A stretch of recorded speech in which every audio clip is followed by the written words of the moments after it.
आप लोगों का फिर से फ्यूचर टारगेट क्लास में स्वागत है। तो हम लोगों ने कल जहाँ तक पढ़ लिया था उसके हम आगे आज शुरू करेंगे। तो कल हम लोग शायद लवण के प्रकार, कहाँ तक, लवण के प्रकार तक हम लोगों ने पढ़ लिया था। तो लवण के प्रकार के आगे अभी हम लोग शुरू करने जा रहे हैं। वो टॉपिक हमारा है, देखते हैं। देखिए, लवण के गुण हम लोग तो पढ़ लिए थे ना। लवण के गुण के आगे भी देखते हैं कौन सा है। लवण के गुण तो कल तक हो गया था। तो लवण के गुण के बाद हमारा है आज पॉप टेस्ट। अब ये मत समझिए पॉप में लॉलीपॉप नहीं, पॉप टेस्ट। तो पॉप टेस्ट क्या होता है और क्या इसके अंदर होती है, इन सारी बातों को हम अभी समझेंगे। तो सर चलिए शुरुआत करते हैं। पॉप टेस्ट होता क्या है। तो बेसिकली पॉप टेस्ट हमारा कुछ नहीं होता है। जैसे मान लीजिए किसी प्रश्नाली लिए और हाइड्रोजन गैस निकल रहा है। क्या निकल रहा है? Hydrogen gas. है कि आप जो भी आगे हम लोग क्रिया पढ़ेंगे उसमें कहीं ना कहीं साफ जगह से हाइड्रोजन गैस निकलेगा। तो जब यदि हाइड्रोजन गैस कैसे निकलता है तो कैसे पता करेंगे कि हमारा हाइड्रोजन गैस निकल रहा है। तो क्या वो हम जलती हुई मोमबत्ती को उसके पर, हाँ, जहाँ से वो हाइड्रोजन गैस निकल वहाँ पर लाएंगे ना, तो वो हमेशा एक ध्वनि उत्पन्न करके मोमबत्ती बुझ जाएगी। क्या हो जाएगा? ध्वनि उत्पन्न करके मोमबत्ती बुझ जाएगी। तो जो ध्वनि पक से आवाज़ करेगा, पॉप से आवाज़ करेगा। जैसे मान लीजिए पॉप से आवाज़ करेगा, ऐसा समझ में इतना जैसे मैं फिर से सुनाते हैं। मान लीजिए कि हम लोग प्रखनली लिए। प्रखनली मतलब होता है एक शीशे का कांच का टुकड़ा, ठीक है, कांच का एक बर्तन। मान लीजिए उसमें से हम हाइड्रोजन गैस कहीं बर्तन में से निकल रहा है। अब हम कैसे पता करेंगे वो गैस हाइड्रोजन गैस है? तो उसके लिए क्या करेंगे? जलती हुई मोमबत्ती को उसके पास लाएंगे। जैसे ही हाइड्रोजन गैस जलती हुई मोमबत्ती के पास लाते हैं तो मोमबत्तियों को पक से आवाज़ करके बुझ जाएगा। नहीं जगह क्या कीजिएगा, मोमबत्तियों को बुझाने मारिएगा, धापी मारिएगा ना, देखिएगा बुझने के पहले आवाज़ आएगा। वही होता है पॉप टेस्ट। तो बेसिकली कुछ नहीं, पॉप टेस्ट क्या होगा? तो पॉप टेस्ट मतलब होता है हाइड्रोजन गैस की हमको पता करना है कि वहाँ पे हाइड्रोजन गैस है या नहीं है। तो वही होता है पॉप टेस्ट। तो पॉप टेस्ट में क्या हो गया कि किसी प्रखनल हाइड्रोजन गैस में निहित प्रखनली में जब एक जलती मोमबत्ती लाई जाती है तो पॉप की ध्वनि उत्पन्न होती है। इस टेस्ट को हाइड्रोजन की उपस्थिति दर्शाने के लिए प्रयोग किए जाते हैं। वही हो गया कि हमको पता करना है कि वो जलती हुई जो प्रखनली है उसमें हाइड्रोजन गैस है ये नहीं है। तो मोमबत्ती को उसके पास ले जाएंगे और देखेंगे यदि मोमबत्ती जलती हुई पॉप से आवाज़ आ रही है और बुझ जा रही है तो वहाँ पे हाइड्रोजन गैस है, और यदि नहीं हो रही है तो हाइड्रोजन गैस नहीं है। न समझ में आ गया? चलिए आगे नेक्स्ट चैप्टर हमारा है, टॉपिक है हमारा अम्ल एवं क्षारक के धातु से अभिक्रिया। देखिए, अम्ल एवं क्षारक के धातु से अभिक्रिया, बस इस बात को ध्यान रखिएगा। कौन चीज़ से अभिक्रिया करेगा? धातु के साथ।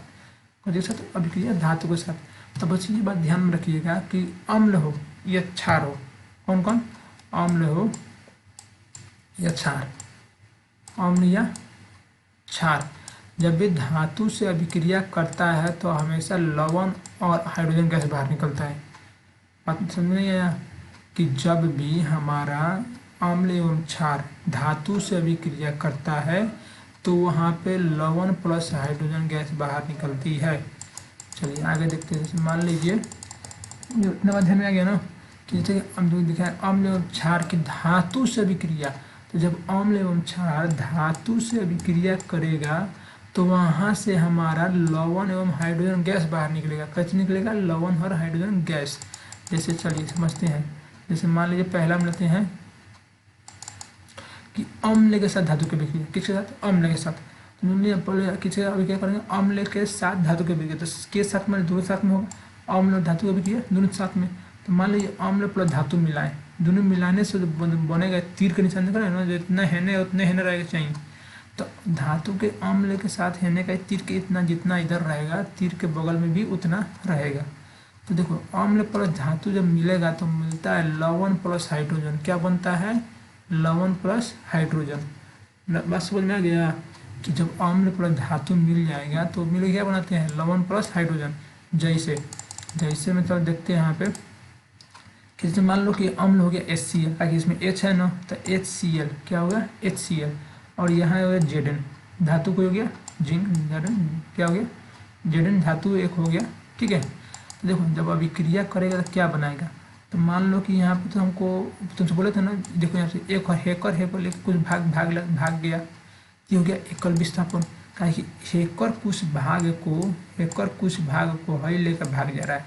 तो एक के लेकर भागा है, हेकर कुछ भाग के हई लेकर भाग गया। तो कोई हो जाएगा, भाग गया तो मैंने एकल विस्थापन, कौन विस्थापन, एकल, दोनों थोड़े भाग गया, क्यों लेकर भागा है, तो कौन होगा, एकल विस्थापन। तो कहीं अधिक क्रियाशील होगा, तो जेड अधिक क्रियाशील, जेड है सी एल को बा सी एल है से है सी एल जो बाटे सी एल है दोनों संग गुना हो तो 2H प्लस Cl2 माने हाइड्रोजन भी दूगो क्लोरीन भी दूगो, तो जेड तो एगो, तो जेड एगो, क्लोरीन यहाँ को बा 2 से गुना हो तो सब में दूगो, तो Cl2 कुछ होगा Cl2, हाइड्रोजन को वहीं हो दूगो तो H2। इतना बात समझ में आ गया। तो यही मिल गया। देखो हाइड्रोजन गैस, तो हाइड्रोजन गैस कहाँ निकलेगा, ऊपर जाएगा, कुछ होगा ऊपर जाएगा। यहाँ बगल में तीर का निशान बनाना ना सब कि ZnCl2 प्लस H2 लवण हो गया ZnCl2 और हाइड्रोजन गैस बाहर निकल रहा है। किसके साथ, जब अम्ल प्लस धातु के साथ अभिक्रिया करता है तब। वैसे ही नेक्स्ट टॉपिक है तुम्हारा कि जब क्षारक के साथ धातु की अभिक्रिया करेंगे तब क्या बनेगा। तब बात यह कुछ नहीं बनेगा, वही बनेगा सेम।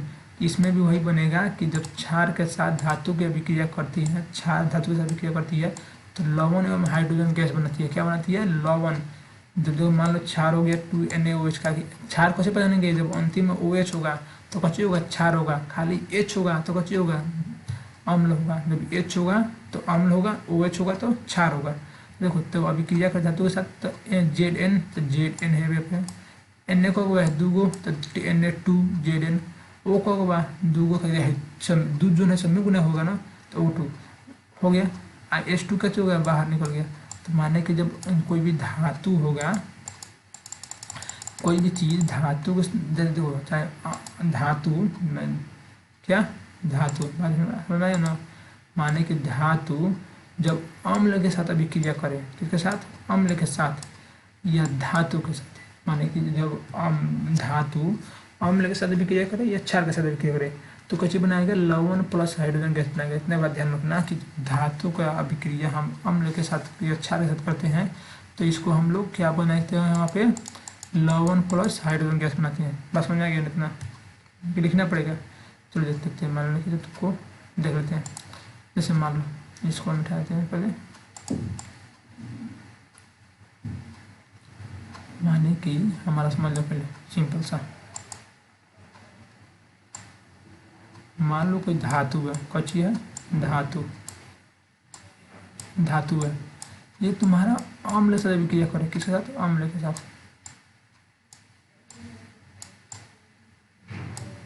अम्ल से अभिक्रिया करेगा, या ये धातुआ जो है तुमको अभिक्रिया करे क्षार के साथ, क्षार के साथ। ये हर हाल में दोनों में बनेगा, कौन कौन बनेगा, दोनों में बनेगा तुमको लवण, लवण प्लस यहाँ से हाइड्रोजन गैस बाहर निकल जाएगा, हाइड्रोजन गैस बाहर निकल जाएगा। आगे समझ में कि धातु को जब अम्ल से अभिक्रिया करे या धातु तुम्हारा क्षार से अभिक्रिया करे तो हमेशा लवण प्लस हाइड्रोजन गैस बनता है। अब बात समझ में। चलो नेक्स्ट देखते हैं। अब बताइए उदासीनीकरण, क्या उदासीनीकरण क्या होता है। देखो नेक्स्ट टॉपिक है तुम्हारा उदासीन। तो उदासीन का मतलब होता है जौन व्यक्ति कोनो को बेस्वाद हो, बिना कोनो काम का हो, कुछ ना हो। देखो यहाँ उदासीन में देखो कोई भी चीज़ का तीन प्रवृत्ति है, तो अम्ल होगा, क्षार होगा, अम्ल होगा नहीं तो क्षार होगा तो उदासीन होगा, जो होगा अम्ल होगा, क्षार होगा नहीं तो उदासीन होगा। अब समझ में कोई भी चीज़ तीन हो सकता है, ये तो अम्ल होगा नहीं तो क्षार होगा नहीं तो उदासीन होगा। आई बात समझ में ना। तो देखो यहाँ पे चलते ध्यान से। तो कह रहा है वैसी पदार्थ जो लाल अथवा नीले रंग परिवर्तन नहीं करते वैसे कहते हैं। माने मान लो कि देखो तुम्हें तो अम्ल क्या करता है, अम्ल क्या करता है, रंग परिवर्तन करता है, क्षार भी क्या करता है, रंग परिवर्तन करता है। लेकिन कह रहा है ऐसे पदार्थ जो लाल अथवा नीले रंग परिवर्तन नहीं करते, जैसे मान लो कि कौन कागज को लिए पानी में डाल दिए तो हम जैसा है वो वैसा नहीं रहेगा, मैंने कोनो परिवर्तन नहीं हो रहा उसमें, और रंग परिवर्तन लाल का नीला नहीं हुआ, नीला का लाल नहीं हुआ। तो ऐसे पदार्थ को बोलते हैं उदासीन बोलते हैं। क्या बोलते हैं, उदासीन। माने जहाँ पे तुम्हारा रंग का परिवर्तन नहीं होता है तो ऐसे क्या बोलते हैं, उदासीन कहते हैं। तो ऐसे पदार्थ जो लाल अथवा नीला लिटमस पत्र के रंग को परिवर्तित नहीं करता, वो परिवर्तन वैसे ही होता है, ना लाल ना नीला होता है, ऐसे पदार्थ को क्या बोलते हैं, उदासीन कहते हैं। ऐसे पदार्थ ना तो अम्लीय, देखो रंग परिवर्तन होता है तब ना अम्लीय होता है या क्षारीय होता है। तो लिखा गया ऐसे पदार्थ ना तो अम्लीय होते हैं ना ही क्षारीय होते हैं। क्या होते हैं, ऐसे पदार्थ ना तो अम्लीय होते हैं ना ही क्षारीय होते हैं। इतना बात ध्यान में आ गया ना। जैसे मान लो कुछ जैसे में नमक, नौसादर, calcium chloride, sodium carbonate, sodium bicarbonate आदि। जल भी ले सकता है क्योंकि वो भी उसमें भी कोई परिवर्तन नहीं होते हैं। अगर उनमें जैसे में ये सब लिख देना। अब आता है उदासीनीकरण अभिक्रिया, कि उदासीनीकरण अभिक्रिया है क्या। तो देखो मान इस बात को ध्यान से समझना यहाँ से। और जब अम्ल एवं क्षार का प्रेक्षित प्रभाव या क्षारक द्वारा अम्ल के प्रभाव समाप्त हो जाते हैं और परिणाम स्वरूप लवण और जल प्राप्त होते हैं तो उदासीनीकरण अभिक्रिया करते हैं। बात इतना ध्यान में रखना, सिंपल सा जो बात ये बोल रहे हैं उतना देखो, उतना ध्यान में रखना कि उदासीनीकरण अभिक्रिया करोगे जब अम्ल एवं क्षार की अभिक्रिया होगी तो उसे उदासीनीकरण अभिक्रिया होगी। ये बात हम शुरू में बता दिए थे कि जब अम्ल एवं क्षार की अभिक्रिया होगी तो उदासीनीकरण, मैंने कोई भी वहाँ पर तुमको पता नहीं चलेगा कि वो तुमको खट्टा लगे कड़वा लगे, एकदम बेस्वाद चीज़ होता है, वही होता है तुम्हारा कौन सा उदासीनीकरण। जैसे पानी, पानी का कोनो स्वाद नहीं होता है, ठीक है, लेकिन बोलेगा नमक है, बहुत नमक खट्टा लगता है, ठीक है ना, NaCl वो तुम्हें कुछ लगता है तो वो अम्लीय होता है, ठीक है। तो जब कह रहा है जब अम्ल कची जब अम्ल एवं क्षारक का अपना में मिला हो, अपना में प्रेक्षित अभिक्रिया करे और उससे कुछ प्रभाव उत्पन्न होता है तो कुछ ना कुछ प्रभाव उत्पन्न होगा ना, तो इससे मान लेते हैं हम लोग तो लवण एवं जल प्राप्त होगा। कुछ प्राप्त होगा, लवण एवं जल प्राप्त होगा। तो हर हाल में देखना कि लवण एवं जल तो प्राप्त होगा करेगा भैया। कुछ प्राप्त होगा कि जब हम पूछें जैसे अम्ल हो गया, अम्ल हो गया प्लस क्षार, मतलब प्लस क्षार, ये जब अभिक्रिया करेगा तो हर हाल में तुमको मिलेगा लवण प्लस जल। क्या मिलेगा? लवण प्लस जल, लवण प्लस जल, ये तो तुमको मिलवे करेगा। ऐसा में कि जब अम्ल प्लस क्षार अभिक्रिया करेगा तो हमेशा लवण प्लस जल मिलेगा। इतना समझ में आ गया? चलो अब देखते हैं कैसे होगा, कैसे कौन बड़ा होगा कौन छोटा होगा। चलो देखते हैं इसमें। जैसे मान लो यहाँ पर तुमको दिया गया है, हम मान लेते हैं यहाँ पे कि जैसे मान लो कि कैसे पता करेंगे कौन अधिक मजबूत होगा। जैसे मान लो जो उदाहरण के लिए NaOH, NaOH यहाँ कुछ लगल बा OH है ना, OH लास्ट में तो कुछ होगा क्षार होगा। HCl यहाँ कुछ शुरू में कुछ खाली HOH बा, H में कुछ होगा अम्ल होगा। तो मानने की हमारा यहाँ देखना यहाँ कुछ होगा NaOH अंतिम कुछ OH है तो कुछ होगा क्षार होगा, क्षार होगा ना, कुछ होगा क्षार होगा। HCl अंतिम शुरू में कुछ बा H बा तो कुछ होगा अम्ल होगा। तो जब अम्ल का अभिक्रिया हम क्षार से करते हैं तो वो कुछ बनाता है लवण, लवण माने नमक, तो NaCl कुछ नमक हो तो लवण। H2O कुछ होता है जल, H2O कुछ होता है जल। तो माने कि हर हाल में जब भी हम लोग अभिक्रिया कराएंगे किसका, क्षार का अम्ल के साथ, तो कुछ मिलेगा हमको लवण प्लस जल मिलेगा। क्या मिलेगा? लवण प्लस जल मिलेगा। इतना बात समझ में आ गया? आगे ना बोलो, कुछ भी बोलो कि जब हम क्षार का अभिक्रिया अम्ल से कराते हैं तो हमें क्या मिलता है? लवण प्लस जल मिलता है। क्या मिलता है? लवण प्लस जल मिलता है। अब देखते हैं देखो कौन मजबूत होगा कि कौन मजबूत होगा, ठीक है ना। बस उस पर ध्यान मत देखना, तुम लोग यहाँ पर ध्यान दो हमको जो पढ़ा रहे हैं। हम बस तुमको ये पता चल गया ना कि जब अम्ल की अभिक्रिया क्षार से होती है तो क्या बनता है तुमको? लवण प्लस जल। आज सुन में देखो यहाँ पे, हाँ देखो अम्ल है क्षार है, कब बनेगा तुमको? लवण प्लस जल बनेगा। आए बात समझ में? बच्चे अभी जो बता रहे हो तुम्हें ध्यान रखना। हाई कौन दुर्बल पड़ेगा ये बात में समझ में। हम तुमसे पूछ रहे हैं कि मान लो अम्ल की अभिक्रिया क्षार से करेंगे तो क्या मिलेगा? लवण प्लस जल मिलेगा। तो ध्यान में आना कि अम्ल की अभिक्रिया जो भी तुम कैसे समझ नहीं आएगा, मिटा देना कुछ यहाँ पर। तुम लोग को लगता है तुम लोग को कैसा लगेगा फिर से आंसर देने गलती गलती।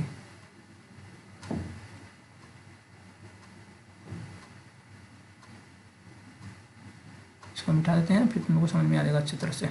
चलो जो शुरू में लिखा गया हमको भी पता नहीं है क्या लिखा है, इसका आंसर तुम जवाब तुम लोग देगा लोग, ठीक है। यहाँ कैसे होगा चलो अब देखो यहाँ पे हम सब मिटा दिए हैं, ठीक है, सब खत्म हो गया। चलो अब देखो यहाँ पे ध्यान से, जो तुमको बोलेगा तुम ही जाने का, हम उसको कुछ पता नहीं है, ठीक है। अब देखो यहाँ पे हम तुमसे पूछते हैं, बस वही ध्यान देना, ध्यान से वही रखना। यहाँ पे मान लो अम्ल की अभिक्रिया हम क्षार से कहते हैं तो कैसे बनेगा? लवण प्लस जल बनेगा। इतना पता है तुम लोग को, हम लिखवा दिए हैं कि जब अम्ल की अभिक्रिया क्षार से बनेगा तो लवण प्लस जल बनेगा। अब देखो हम पूछे तुमको मजबूत कौन चाहिए? प्रबल मन होता है मजबूत, दुर्बल मन होता है कमजोर। तो मजबूत कौन चाहिए है?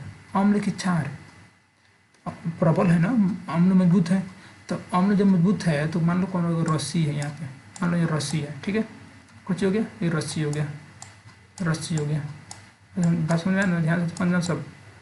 मान लो ये रस्सी हो गया, और इधर है मान लो अम्ल, कुछ हो गया, अम्ल हो गया, खाली इतना समझना, अम्ल हो गया, इधर मान लो क्षार हो गया, ठीक है। मान लो हाई मजबूत है, ठीक है, और बीच में रस्सी है, तब बोलेंगे हाई कमजोर है, तो रस्सियाँ कौन खींचेगा, अम्ल खींचेगा। बात समझ में आया ना, कि मान लो अम्ल जब मजबूत रहेगा तो रस्सी कौन खींचेगा, अम्ल खींचेगा। तो अम्ल जब खींचेगा तो ये रस्सी कितने तरफ, अम्ल तरफ आएगा, तो जब लवण मिलेगा कौन मिलेगा, अम्लीय मिलेगा, कहाँ मिलेगा, अम्लीय मिलेगा। आए बात समझ में, आ गया ना, क्या कि अम्ल मजबूत है ना, तो जो मजबूत होगा वही अम्लीय मिलेगा। वैसे तरह देखो दूसरा में दिखा रहा है कि मान लो दुर्बल अम्ल है, अब ये दुर्बल हो गया, कुछ हो गया, दुर्बल हो गया, ये हो गया तुमको दुर्बल। जैसे मान लो कि अब ये दुर्बल हो गया, अब अम्ल दुर्बल हो गया, क्षार हो गया मजबूत, क्षार क्या हो गया, मजबूत। जब हाई मजबूत होगा तो रस्सिया कितने आएगा, रस्सिया इधर भागेगा, तो जब रस्सिया हिने भागेगा तो जो ना क्षारीय लवण मिलेगा, कच्ची मिलेगा, क्षारीय मिलेगा, क्षार कच्ची है, मजबूत है, तो देखो क्षारीय लिखल है, दे क्षारीय मिल गया। अब बात आगे ध्यान समझना, ये बात समझ में आ गया। अब देखो ध्यान से नीचे चीज दो, मान लो कि दोनों का वजन बराबर है, क्या हुआ, दोनों का वजन, अम्ल भी 2 किलो का अम्ल है, 2 किलो का क्षार है, दोनों की लंबाई बराबर है, दोनों का हाइट बराबर है, दोनों समान क्लास पड़ता है। अब बोले हैं दोनों रस्सी खींचो, तो रस्सी कहीं जाएगा, कहीं जाएगा नहीं जाएगा, क्योंकि दोनों का लंबाई बराबर है, दोनों का हाइट बराबर है, दोनों के वजन बराबर है, सब चीज़ बराबर है, दोनों सब चीज़ बराबर है, तो कहीं रस्सी जाएगा नहीं जाएगा, तो रस्सी अपनी जगह पर आएगा। तो रस्सी जब अपने जगह पर आएगा, कौन स्वाद मिलेगा, नहीं मिलेगा, तो ओकरा बोलते हैं उदासीन, काम बोलते हैं उदासीन। वैसे मान लो दोनों कमजोर रहे, दोनों कमजोर, दोनों बराबर कमजोर है, तो रस्सी कहीं जाएगा नहीं होगा, तो कैसे होगा, उदासीन। इतना बताया समझ में। पीएच क्या है, जब पीएच इसको समझाएंगे तो आगे समझा लेंगे, बाकी कोष्ट में तुम लोग को लिखना होगा, तो कोष्ट में तुम लोग इसको लिख सकता है लोग कि पीएच क्या होता है, बाकी तुम लोग को हम बाद में समझा देंगे कि पीएच होता क्या है, ठीक है। आगे क्लास में इसको हम लोग बताया जाएगा, पर अभी तुम लोग को इसको उतारना हो तो नोट्स में तुम लोग उसको उतार सकता है लोग, फिर उसके बाद आगे हम लोग देखते हैं। चलो नेक्स्ट आगे देखते हैं कौन सा है, आगे फिर उसको देखते हैं कौन सा है। चलो पहले इसको रॉक करना दूंगा।